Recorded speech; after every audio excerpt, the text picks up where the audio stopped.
everyone, and welcome to one more of our Sunday morning talks.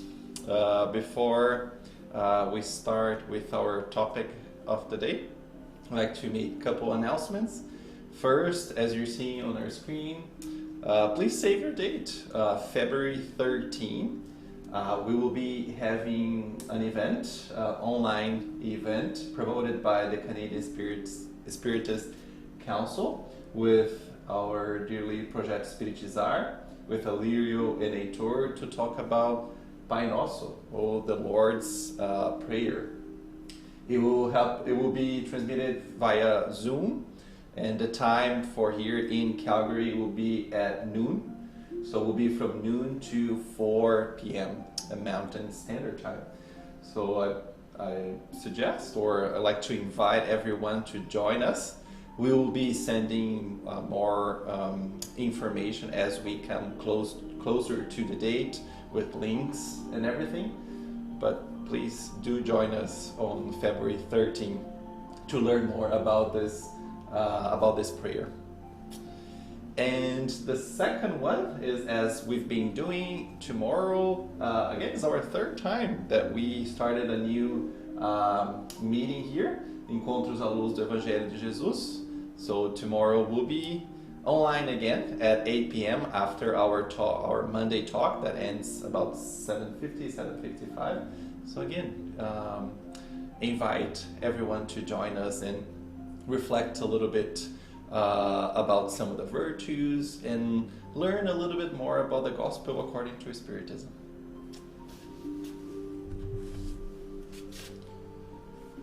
All right, so for today, I'm going to use our harmonization text from Living Spring, Chico Xavier by the Spirit Emmanuel. The text is number 62, slowly but surely. Our outer man may be wasting away, but our inner man is being renewed day by day. Paul, second letters to Corinthians 4:16. Observe the line of sequence and gradation that prevails in the smallest areas of nature. Nothing happens all at once, and there is no privilege anywhere on the stage of the divine law. The ear is filled with corn kernel by kernel. The tree grows millimeter by millimeter. The forest begins with insignificant seeds. The edifice is raised brick by brick. The piece of cloth is woven thread by thread. The most famous pages were written letter by letter. The wealthiest cities built inch by inch. The greater fortunes of gold and precious stones were extracted from the soil piece by piece. The longest highway is paved meter by meter. The great river that empties into the sea is a coming together of many streams. Do not give up on your wonderful dream of knowledge and accomplishment in the higher realms of the mind and sentiments. But remember your small daily tasks. Everywhere, life is a process of renewal, and according to Paul's sublime words, even as the flesh wastes away, the imperishable individuality is incessantly renewed. Nonetheless, so that we may not change ourselves in the opposite direction to the one expected by the Most High, it is essential that we constantly watch ourselves and persevere in our efforts of self-improvement, in the activity that helps and ennobles us. If some divine ideal inhabits your mind, do not forget your small daily chores so that it may become a reality when the time is right. Is there a favorable occasion for its accomplishment? Then act sensibly with your sole focus on your goal. Are there troubles and struggles, thorns and stones on your pathway? Press on, even so. Time, that implacable dominator of civilizations and humankind, marches on at the rate of only 60 minutes per hour, but it never stops. let us remember the lesson and go forward with the best that we are, slowly but surely.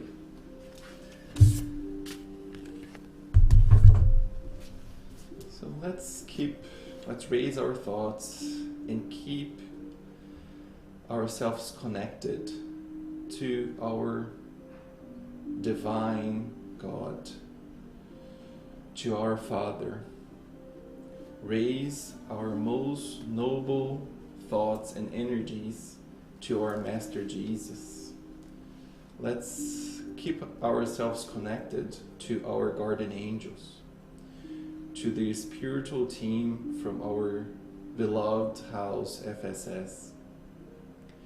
And first, as the Master has taught us, let's say thank you. Let's be grateful for one more morning that we are here. Let's be grateful for this opportunity to learn a little bit more, to reflect a little bit more. And let's be thankful for this house, for FSS, and how it has been such a source of love, compassion, and knowledge for each and every one of us. Let's ask that our guardian angels and the spiritual team here with us can guide us, can help us, having one more morning of reflections, one more morning of knowing a little bit more about the gospel of Jesus, knowing a little bit more about the divine laws and how those laws are a mercy, are our guide, and they exist here for the purpose of guiding us in the pursuit, in striving for our happiness. May we have a blessed morning and a blessed talk. So be it.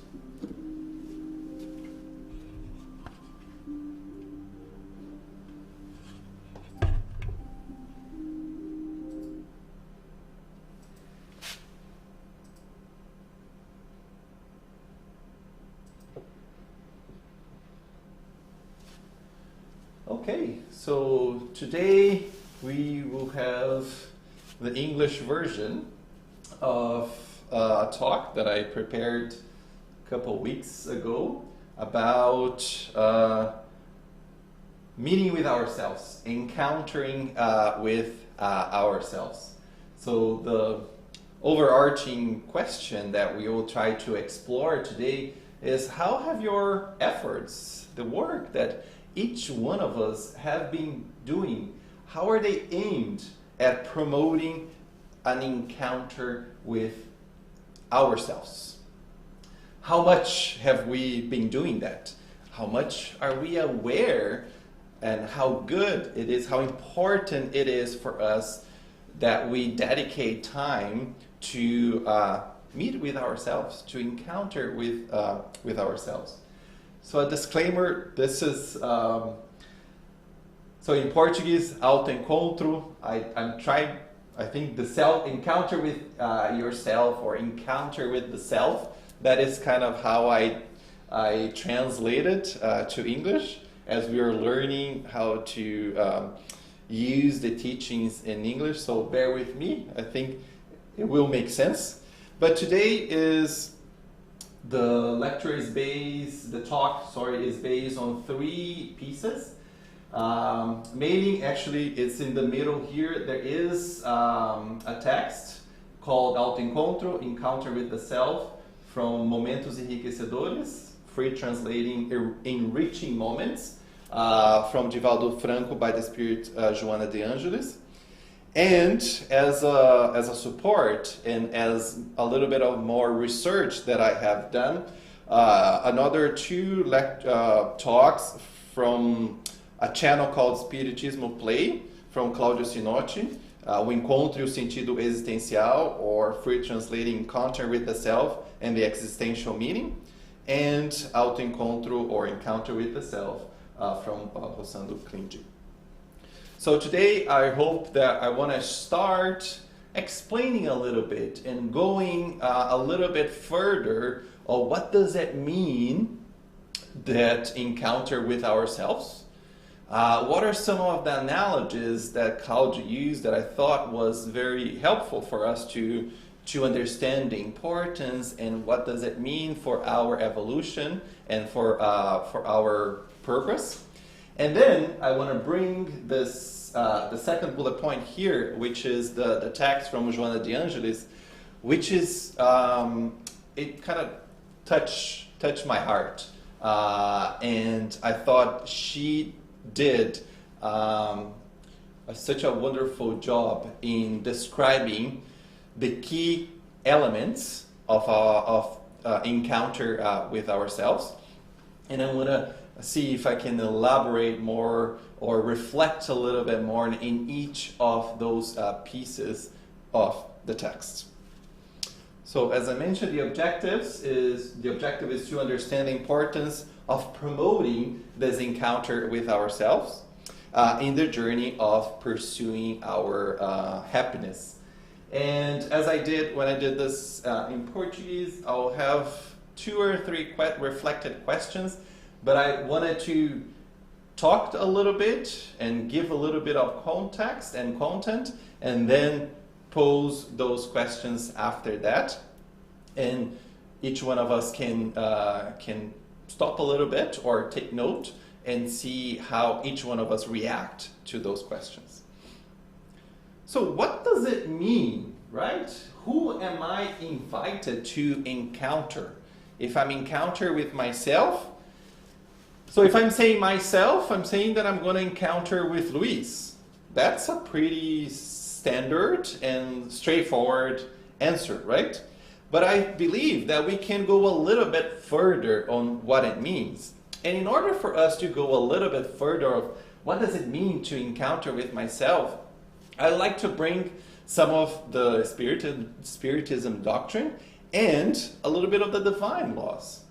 If I think about some of the divine laws, for example, the divine law of reincarnation, or the divine law of merit, or the divine law of cause and effect, if I put a little bit of that layer, and I think, oh, am I just encounter with Luis?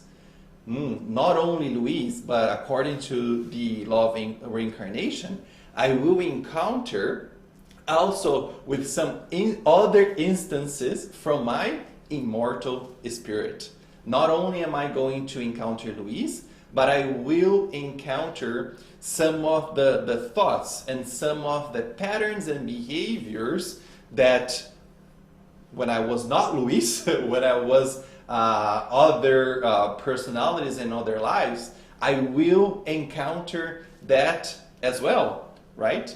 I will also encounter some of those thoughts or behaviors and the pattern that I have built in other instances, in other incarnations, that I will find some of the how the way that I behave, how is that impacting me right now in this instance of being Luis in this incarnation. And I want to go even beyond the divine laws of reincarnation, that we will see that it starts to branching out the multiple existence of Luis, but also when we talked about even in this incarnation, when I put the law of society and the way that we are, who we are here within our family, I will also encounter with Luis, and I will also encounter what Luis has done and how Luis has interpreted, how Luis have internalized all the situations and all the experience that I have had within my family.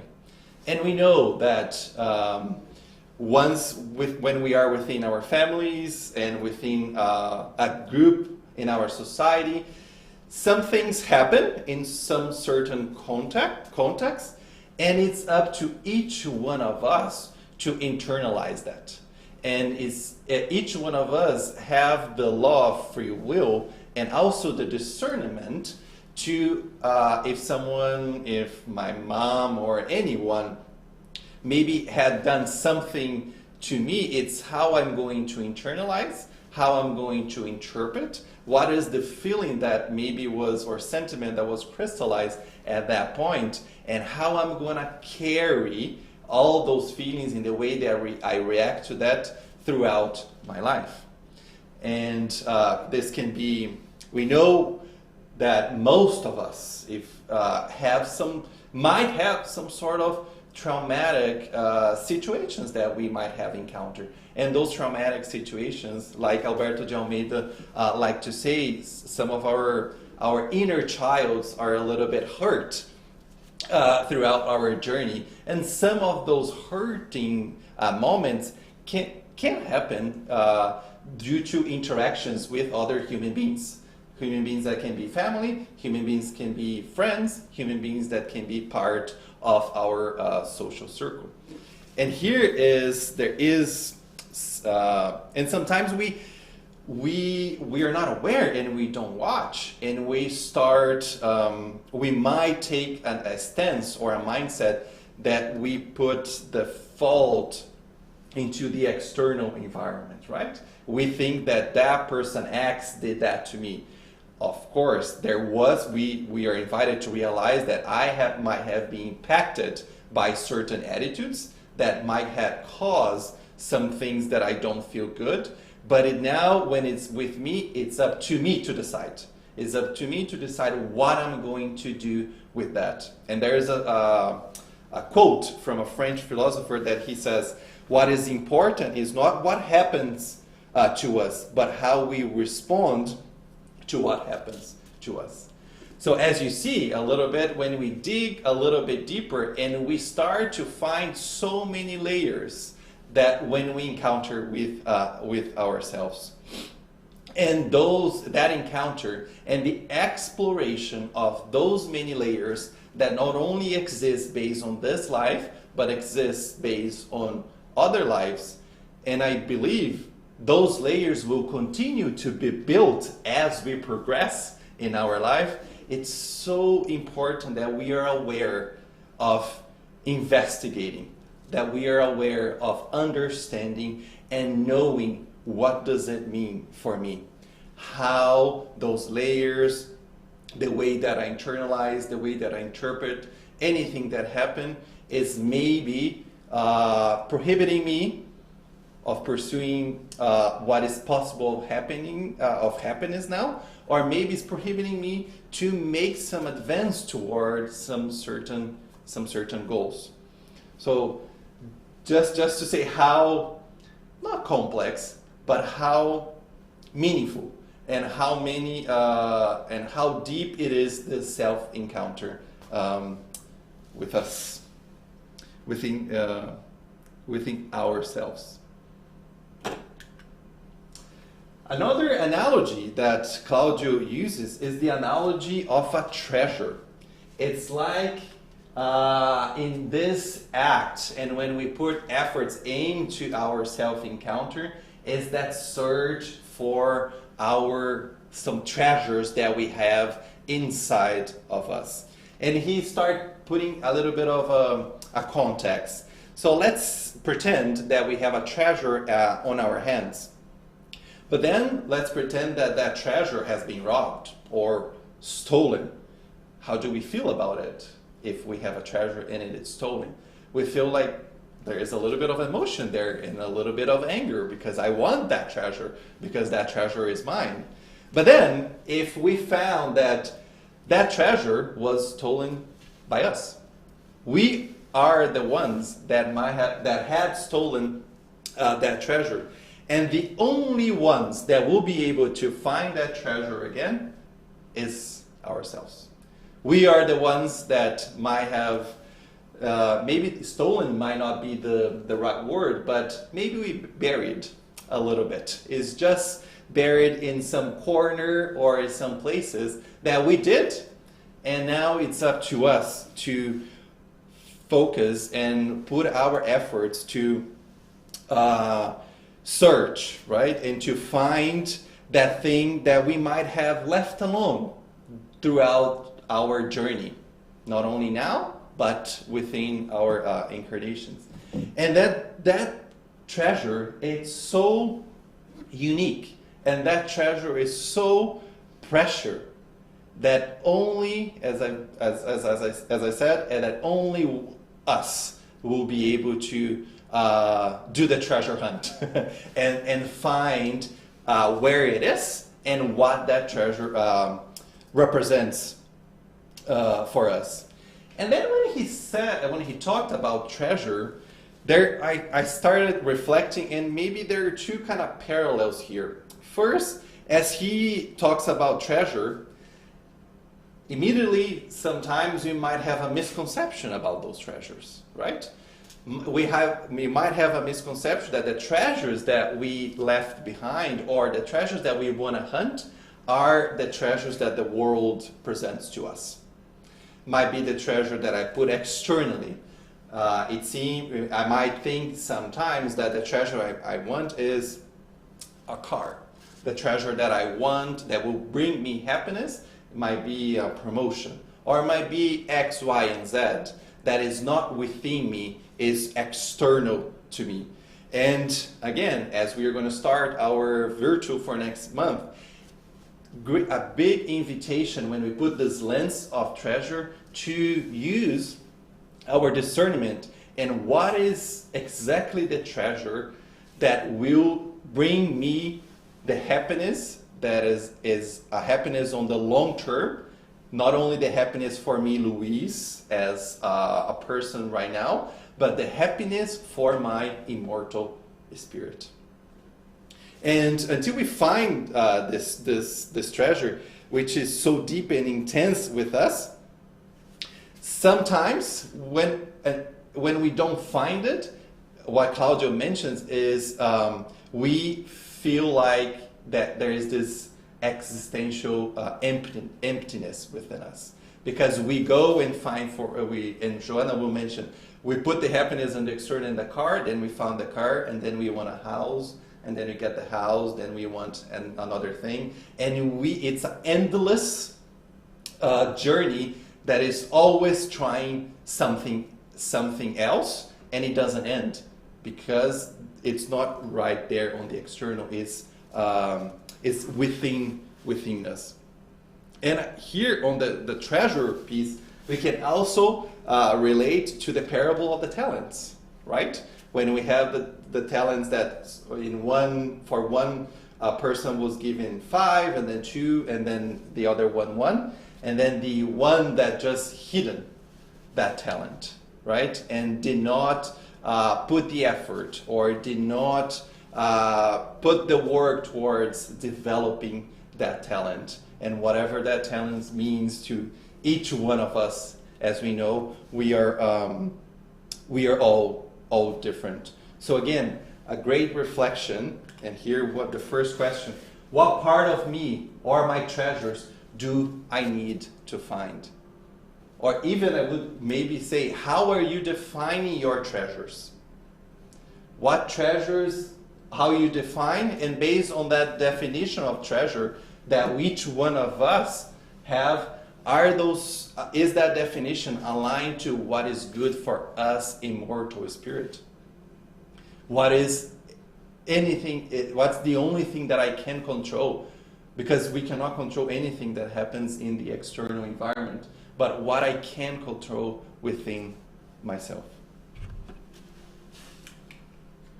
And here, this is the text I'm going to start, and this is my interpretation, and this is how I really like this text, because Joanna, when she starts talking about encounter with the self or encounter with yourself, the way that she structures, I thought it was brilliant, because she starts providing the importance of what is happening in the context that we are living now, and why the self-encounter, encountering ourselves, is so important.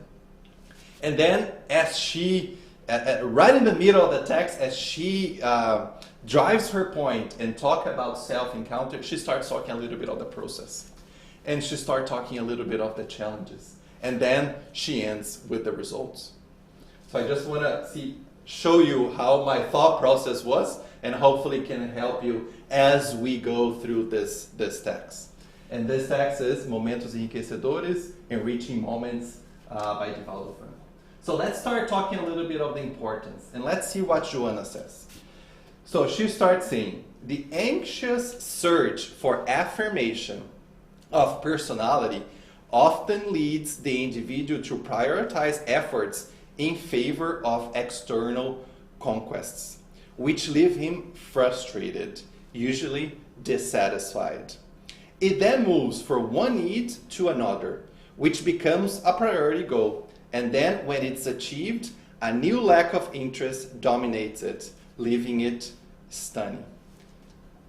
She started right to the point of us when we have this misconception of putting our efforts and searching for that happiness or our treasure in the external side of it and not looking within ourselves. And then I like when she mentioned anxious in favor of external conquest. And as we know, and I've been doing a little bit of reading into the anxiety piece, and one of the key factors of anxieties are that lack of control or the desire of control, that when we feel anxious, to control the external. So when we are anxious is because I want to control everything that happens internally. And when I figure out that I cannot control, I have those moments of anxiety. And then when she drives that point of focusing on the external piece, which we don't have, it's kind of, it's counter-argumented. It's kind of, we feel the opposite, right? Because we want to control the external and we can't. And when she brings this point that it moves from one need to another, as I was just saying, we think that need, whatever that need is, if it's a car, promotion, whatever, and I think, I'm 100% sure, if I got that, I'm going to be happy. And then I got what I wanted, and then I want something else. So, and this, I think this text was written early in the days, and it's so amazing how actual it is for the circumstances and the world that we are living in right now. And as she will keep elaborating, that tells how we need to be aware about the emptiness that it might be having within ourselves, like the emptiness of humankind. When by mistake we start putting weight, or we're not balanced, and I'm not saying here that we should not care about any material conquest or anything. I'm not saying that. And actually, Gospel According to Spiritist has a whole section that tells about our conquests, or the things that we are able to have in the material world. They have a purpose and they serve a purpose. It's about finding the balance. It's about finding what is the things that are the circumstances that enables us to do something, but not in detriment of us building something inner ourselves and for our immortal spirit. That's what we call here our existential meaning. And she continues, this repeated effort of transferring needs ends up exhausting him. And I can say by experience, I think it is really exhausting when we put our effort into the external, because we spend so much energy doing that, because we want to control that and we can't. And that energy, instead of us using that energy for within myself, for things that will ennoble my immortal spirit, we ended up wasting in things that things that don't bring the desired result for our happiness. Hurting his real interests that are left out, the real interest of myself. Indeed, the physical existence is a timely opportunity for the acquisition of values that contribute to peace and the realization of the intelligent being. This, however, will only be possible when the center of interest does not deviate from the central theme, which is evolution. So the evolution of who is this evolution? Is that the evolution for Luis, who I currently am now? Or is it the evolution of my spirit? With the simple logic, we can, if we want to use kind of the logic, if I acquire something, I can feel the benefits of acquiring that material thing. But is that the only thing that will contribute for my evolution? I would say that my answer would be no. So that leads me to reflect, what is that central theme? What am I targeting my efforts and the work that I'm doing for that central theme? It's kind of a decision criteria, let's say.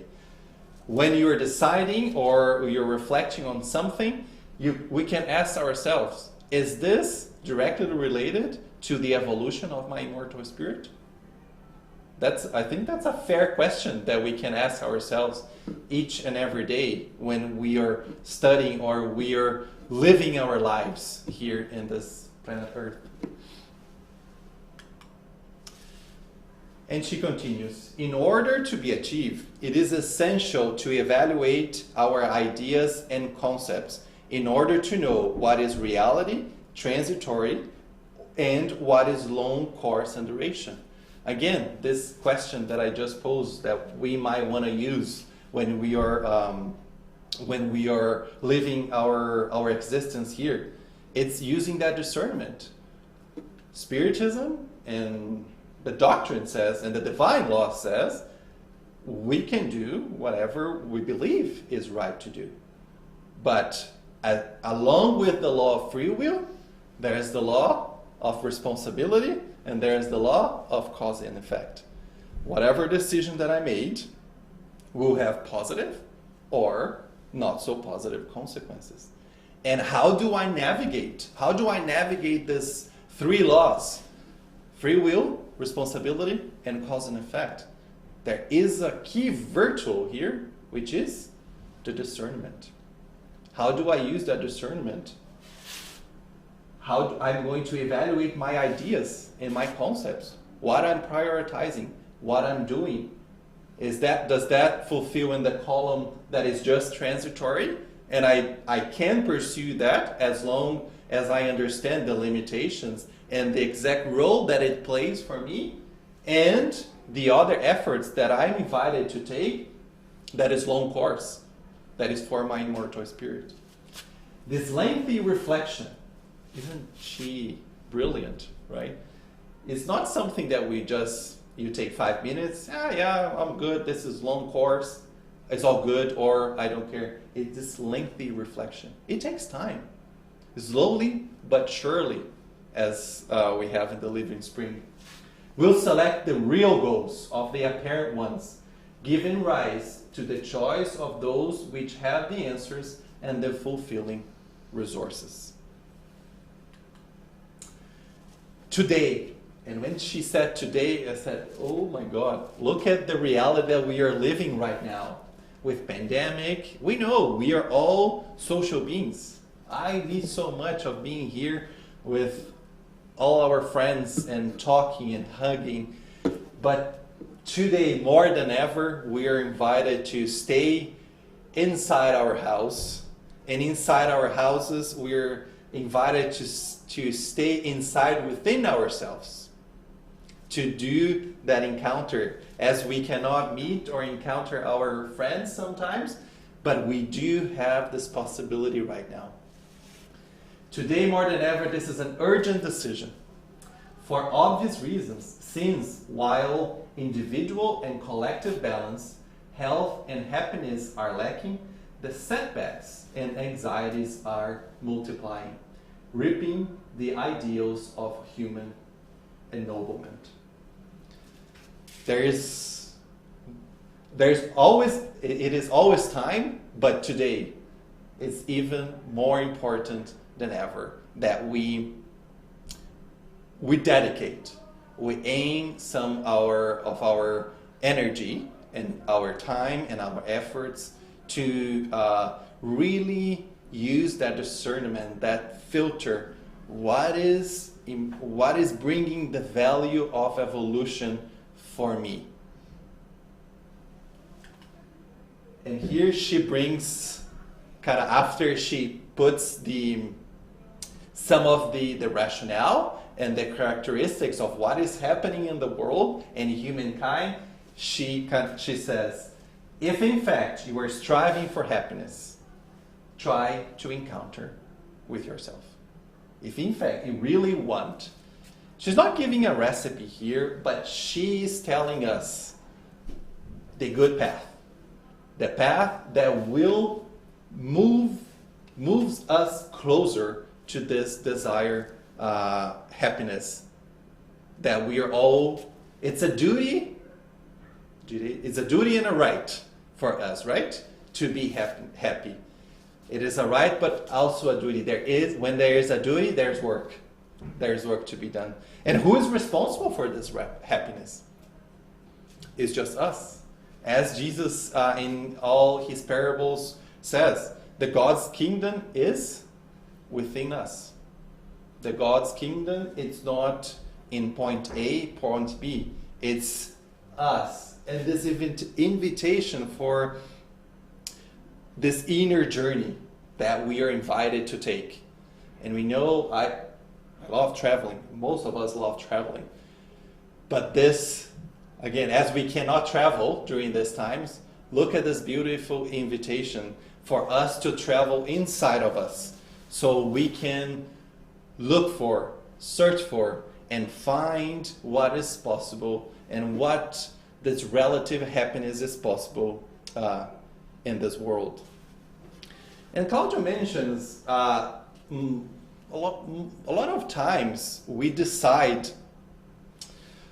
not to take ownership of our own happiness. Maybe we're just not aware right now, and we decide to delegate this happiness to the outside world.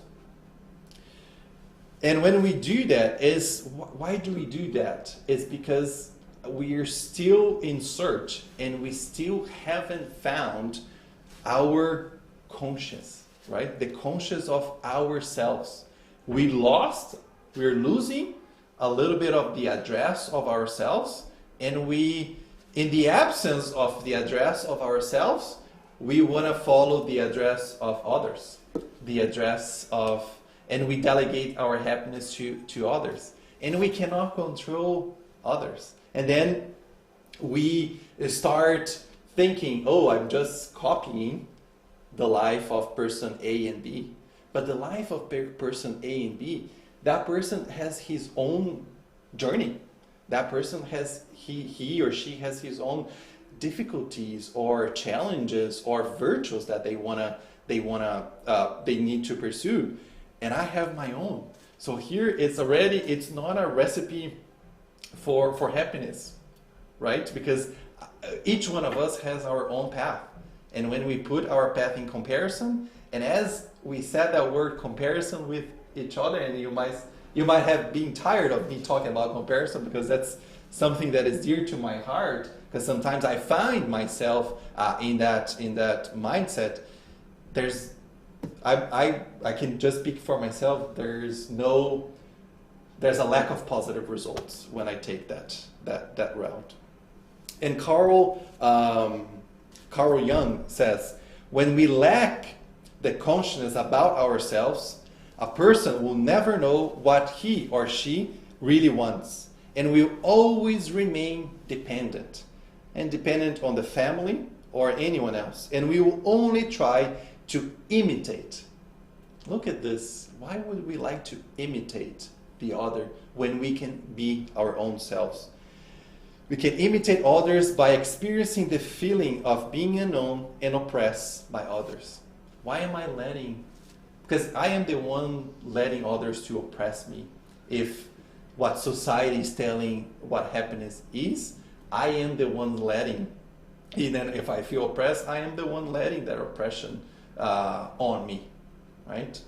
Again, an invitation. We have the power, the strength, and everything that's necessary to find our own path.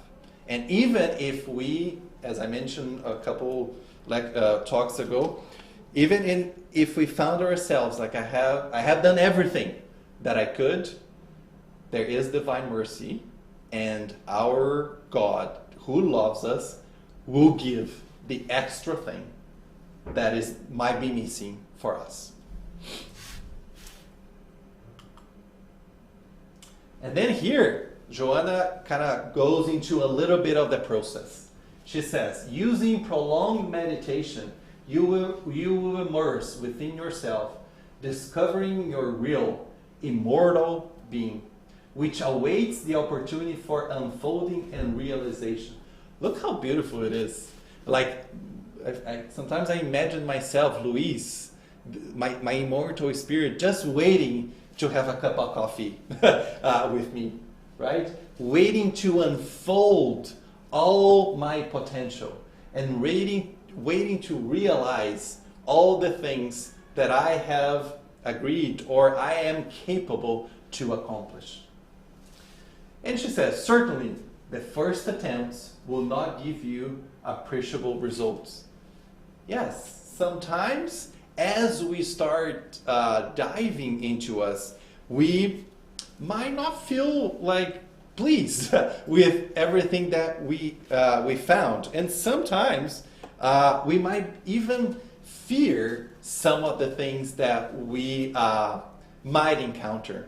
And one explanation that I liked from this fear of encountering some things that we might not like is sometimes we're hard on ourselves, right? And as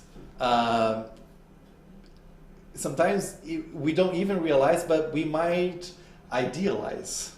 Maybe as you're going on a blind date, to use an analogy, I can idealize Luis already as an angel, with everything developed, everything fulfilled, accomplished. And as I meet that idealized Luis, I get frustrated. Because, I thought you were all good. But as I'm going to talk a little bit later, look at where we are in this point of evolution, right? So it's a reflection for us to be compassionate with us. And to try to avoid this frustration is to think about and not idealize that perfect Luis. And don't be hard on ourselves and demand too much on ourselves. Let's be true to ourselves and see that we are on this path. We are not perfect, but we are in a route to be perfect. And I would like to bring, and I think I want to post in our WhatsApp channel. Yesterday, there was such a beautiful lecture from Seeds of Light, a Spiritist center in Edmonton, where a tour gave a lecture about Mary of Magdalene. And Mary of Magdalene, if you know a little bit of the story, it was kind of so aligned or not aligned. It was a description of what Joanna was mentioning, that she had so much. She had all the castles and the luxury and everything, but she still felt empty. She was still thirst of love. But then, as she hears about the Messiah, Jesus, she goes towards him, even though knowing that she has committed a little bit of mistakes. But one point that a tour brought that I thought it was so beautiful, that she gave her a chance. Even though that she had committed maybe or took the wrong path in some areas, she said, I'm going to give it a chance. I'm going to go there and talk to Jesus and to the Messiah. And she's like, that self-forgiving ourselves and self-accepting of ourselves, it's so important. sometimes we go into the guilt, right? It is okay if we go there, but we are aware and we try to see, how can I move away from that? And I thought it was beautiful because she self-forgave and give herself a chance.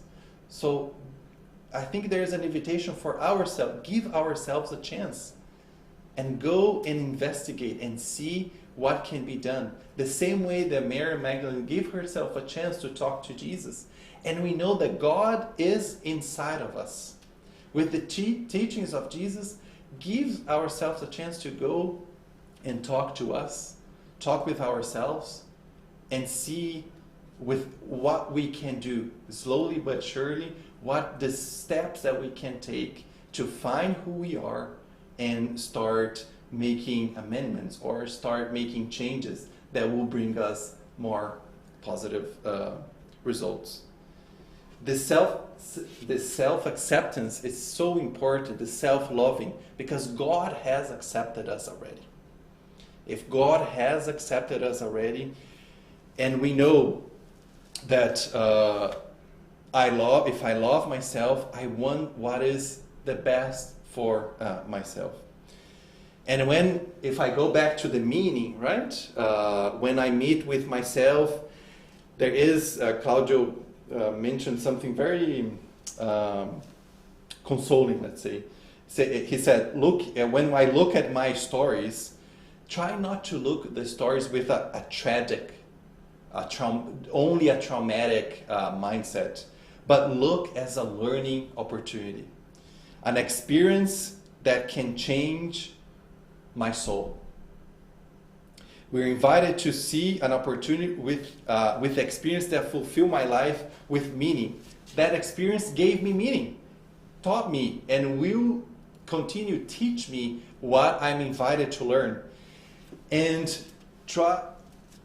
we're invited to try to see, if I had a painful experience, I am not a painful experience. That happened in a moment in time, but that does not determine and is me. It's part, it happened to me, but it's not who I am. And again, another reflection. Who I was born to be, and how do I feel about who I am now?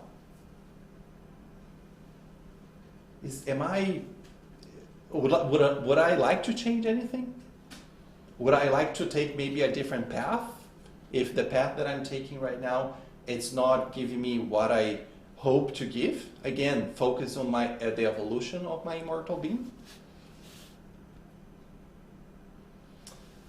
And Joanna continues, you will realize that the fixation of the mind in the interiorization will be interrupted numerous times by the usual distraction of the intellect and the lack of harmony. Not used to immersion, your attempt will be hampered by eruption of ideas filed in the unconscious, determinants of your restless, irregular, and conflicting conduct. There will be some challenges. As we are in this world, we are bombarded with information. I like when Emmanuel said, we are in this market of ideas. And it's up to us to decide which ideas I'm going to pick and choose. But trusting, believing, and having confidence that even though we will have those trepidations, we will get there.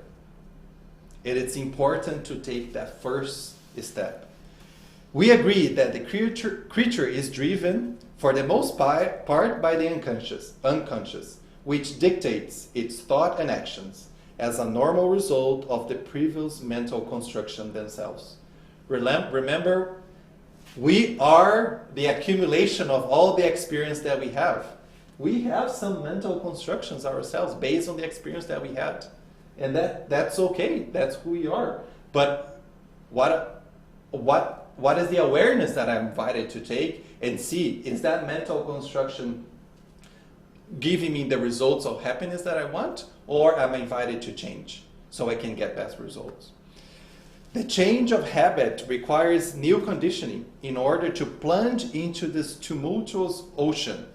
Yes, I so feel this sometimes with this ocean of feelings, with a lot of waves and so many, sometimes storms within myself. Reaching the limit that grants access to the beaches of harmony. Harmony. We will navigate those storms, but there at the end, there will be their harmony.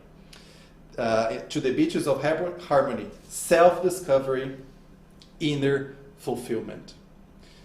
So here I think there is another invitation of perseverance. Remember the cabinet of will.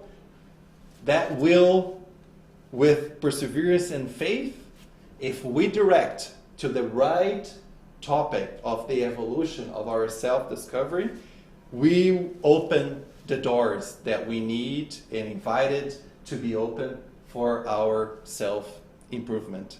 As we saw in the passages of Jesus, it's the faith that healed us, and it's the faith that will guide us and change, improve, or continue to do that is generating the good results for us.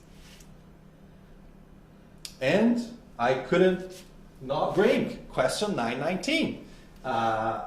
When Kardec asks and Saint Augustine responds, right? What is the most effective means for improving ourselves in this life and for resisting the draw of evil? And a sage of antiquity has told you, know thyself. Again. But here, there is another invitation. If you just say, know yourself, right? But what does that mean?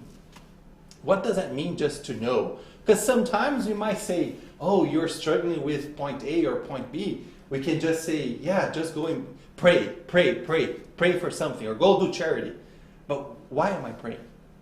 Why am I praying to ask for guidance for what? When I'm praying, what are the things that I would like to be grateful for that I have? If I'm doing charity, as Mary of Magdalene, when she started taking care of the disease, the lepra, if she didn't know exactly why she was there, why do I need to go and practice charity? What does the gospel mean if we don't know why am I studying? Like I'm Luis, I with my journey with fear, self-confidence, I go and look for the gospel to those pieces because that is important to me. That contributes to my self-encounter, to my self-discovery, and see the pieces that I would like to change. If I don't know that, if I don't know who I am, the gospel becomes empty.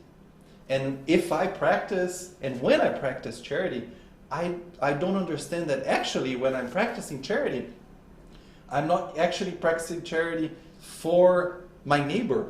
I'm practicing charity for myself. So this question, it's very deep for us to understand what does it really mean. And I mentioned, even when I'm bringing this talk, when I think most of us or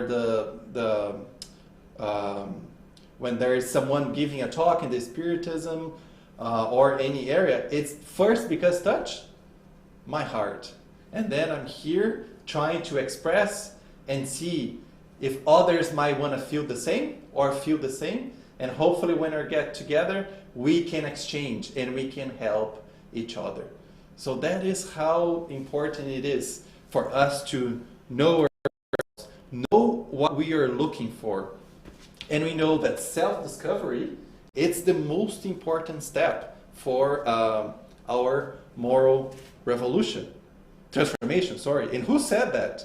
Kardec said that in the introduction of the Gospel according to Spiritism. True Spiritists are recognized by their moral transformation and the efforts that they make to overcome their evil inclinations. But why am I bringing here the different categories of inhabited worlds?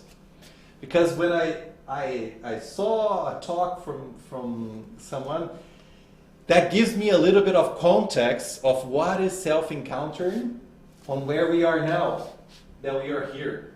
in the worlds of trials and expiation. When we are in the worlds of trial and expiations, yes, we are moving towards those virtues. But as Kardec mentions, the true Spiritists are recognized by the efforts. In this world of trial and expiations, a lot of times, in this world, evil dominates. The evil still dominates in me. So I am invited to make sure that I overcome, not overcome, I think it's not the right word, but I don't let that evil get out. It's like a dog. I have the dog here, close to me, and if that dog tries to get out or to attack someone, I just make it closer here. Make it close to me. So, and we will get into the developing all those virtues, but all those virtues is this scale, right? This progress. It's like myself trying to be an engineer when I'm on third grade. I am in this kind of second grade here. So I think the message that I'd like to send is for us to realize and not be careful, but be aware when we are not demanding too much from ourselves. Look at where we are and look at where we will go. We will get there, but taking step by step. I love this quote. One does not become enlightened by imagining figures of light, but by making the darkness conscious. The dark is not a bad thing. Sometimes we have this misconception. The darkness is just an energy. It's just something that is sitting there, just waiting for us to shine the light. As soon as we shine the light, that darkness can understand and can flourish and can have the results that energy is able to deliver. So it's not a barrier. It's just something for us to be aware and shine the light. And almost at the end, I'd like to bring two things from Joanna. The great contemporary challenge for man is his self-discovery. Not only identification of their needs, but maybe of their emotional reality, of their legitimate aspirations and reactions to everyday occurrences. How do I deal with my current reality? How do I act, react? What do I do? How do I think? How can I interact with myself? We're all invited to be aware of that. The experience of self-discovery allows him to identify limits and dependencies, true and false, aspirations and traps from ego and illusions. Oh, I'm going to be late.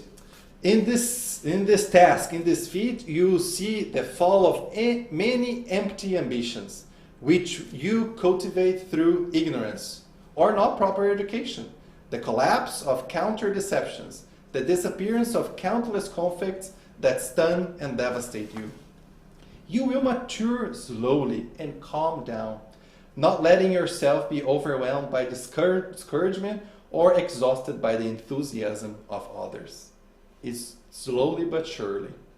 And the result, you will be immune to the temptation of pride and the stone of envy, gratuitous incomprehension, and persecuting enmity, because you will only pay attention to the need to appreciate the deep and indestructible being that you are. You end up with an accomplishment, and that will be your most admirable victory. Therefore, do not cease. As soon as you begin the inner search, to continue if the difficulties and distractions of the ego are disturbing to you. And to finish, another quote: there is an infinite desire within us that only the infinite can fulfill. And our drama is that we ask finite things to fulfill this infinite desire.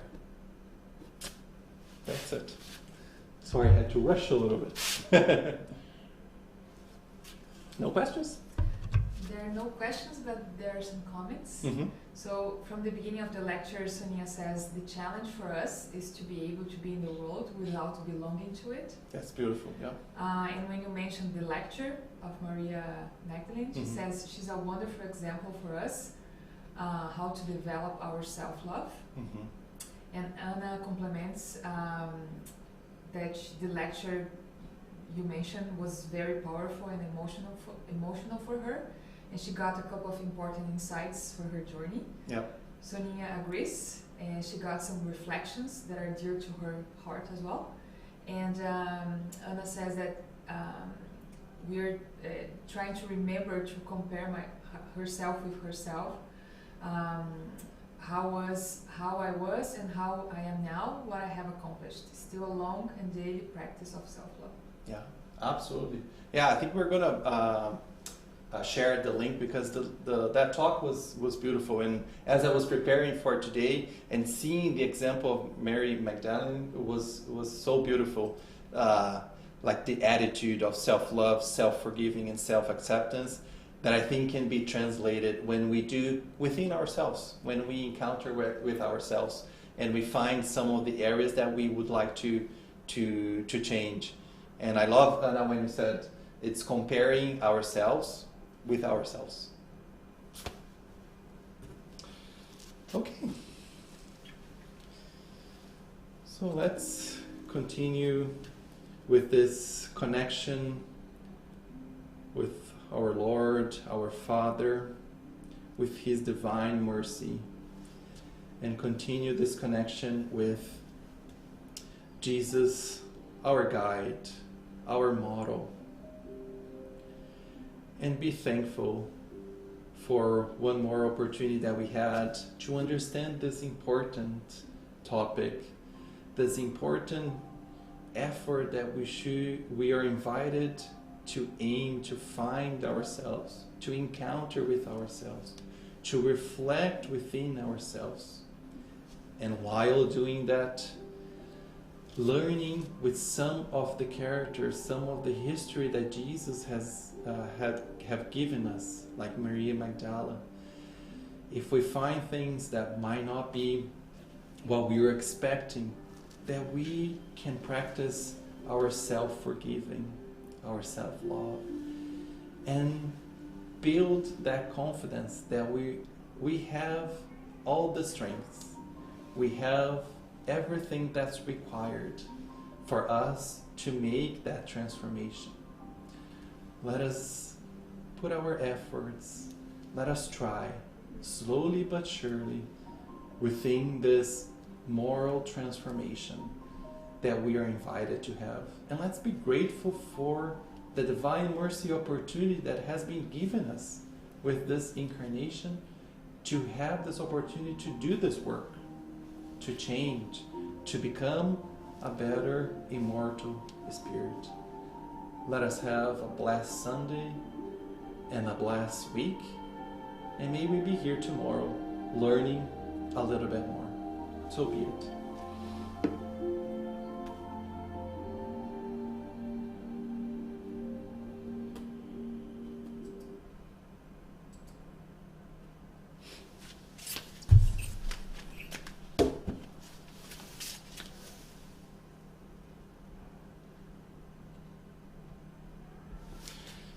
All right.